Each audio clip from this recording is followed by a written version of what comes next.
Back here on my Chevy Malibu, what I have here is a broken wheel stud. So this one's been broken for a little while. I didn't really want to fix it, but I'm gonna I'm gonna inspect this car, so I figure it's gotta have all its wheel studs per Vermont regulations. So I just got the wheel off, got it down to the brakes. What I do, I'm not going to take the caliper off. I'm just going to take the bracket and caliper off. 2 bolts on the back. We'll slide the caliper off. We'll knock the rotor off.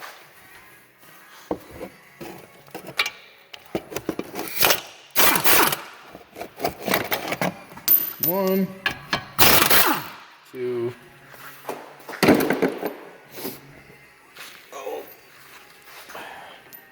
And like I said, I take the bracket and caliper off.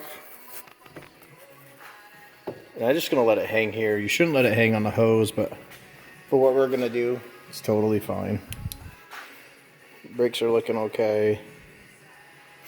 The rotor, luckily, is loose. If it didn't want to come off, we would have had to take in a hammer.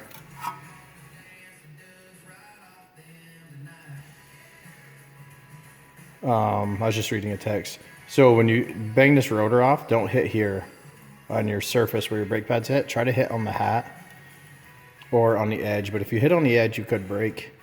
You know, chip the metal. Just do the best you can.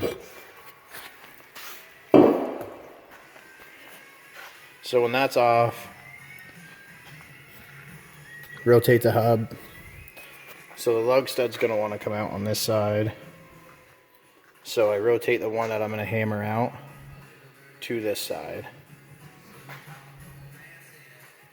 because you're not going to get it out on the backing plate side. Let me grab a hammer.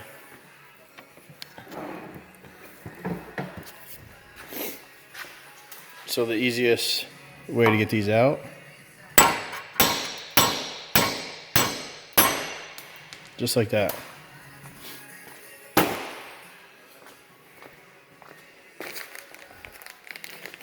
I got my new one.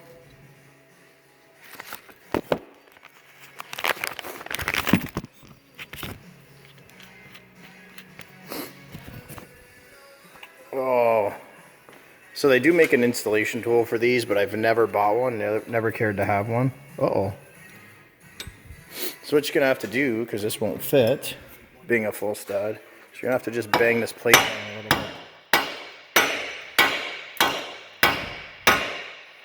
See how I bang that plate down a little bit? Create some room. You're not going to hurt anything. And still having a little trouble, so I'm just going to lightly try to work it in here.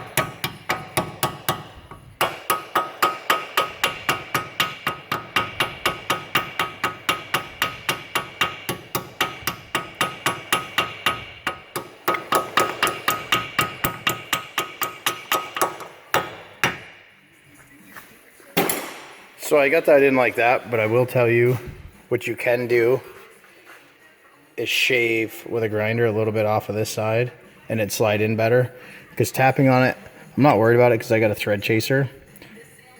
Tapping on it, you could nick these threads, you know, being wedged in here. I went pretty lightly, so I'm not too worried. This didn't get damaged at all. But so you can either grind a little bit of the head off here, or just grind a little bit of this plate. And even if you ground just a little bit of the knuckle, if you had to, it's not going to hurt anything. I don't care what anybody says. And I've ground a flat spot in these heads before. It doesn't hurt anything. You can't get crazy. You don't want to lose a ton of material, but you can. It's not going to hurt nothing. So what I do to install these is I grab a larger nut just out of my nut and bolt collection. Something like this, you know, good size. With this style lug nut, you can, since it's got no chrome cap on it, you could probably just run it into the hub, but you know, run a nut all the way to the hub and pull your stud through. I don't want to do that because I don't want to chew my lug nut up too much. So I'm going to grab my, whoops, switch my sockets here. This is a 19 millimeter. And I'm just going to lightly zap that in to make sure it looks okay. And then you'll see that start to suck in.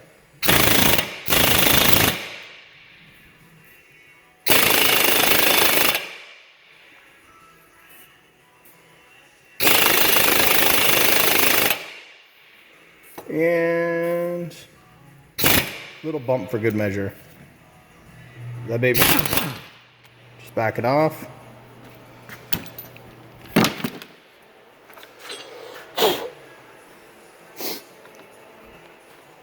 It's installed. Good to go. Pop my rotor back on. If you take your caliper and bracket off like this, just make sure your brake pads didn't fall and get cockeyed in there. These didn't, they're rusty enough, they stayed in place. So you simply just take your caliper and slide it back over your rotor.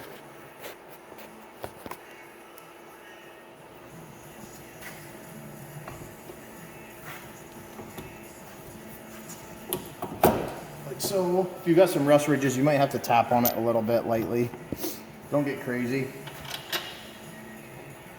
Wiggle your caliper bracket just a little bit, line your bolt holes up.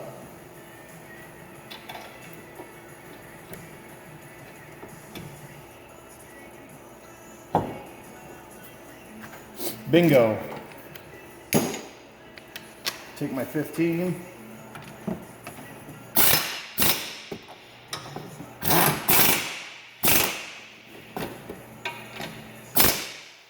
Done.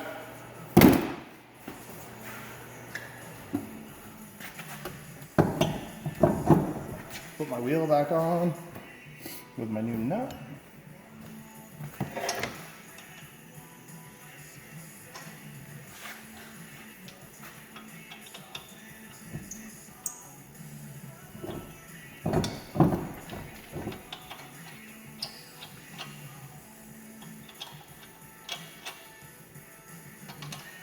And I'll torque this after. I don't have my torque stick that I want to use.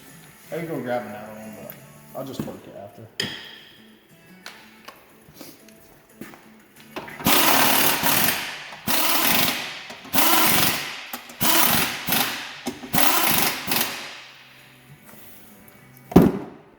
There it is. Boys and girls, one lug stud and lug nut. Complete. Thanks, guys.